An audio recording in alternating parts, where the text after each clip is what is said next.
келеді деп күлбет. Ал мен негізі Маңғыстаудан біздің қазіргі игі жақсыларымызға болатын пантеон таптым. Қараман ата деген әулие бар екен. О жерде адамдар қара мен ақты ажырататын, ант беретін, ант су ішетін жер екен сол әулие.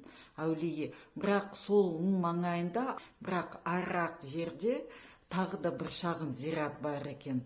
Сол зират қоршау жаңа, зират жартылай бос, кілең көне құлпытастар, кәдімгідей арабша жазулары бар, қару салынған құлпытастар, бірақ ант бұзған адамдардың зираты екен. Атақты, бірақ ант бұзған адамдардың зираты. О жерде Құранды оқуға болмайды. Сондай нәрселер туралы жазған мақаламды оқығыңыз келсе, сторис бойынша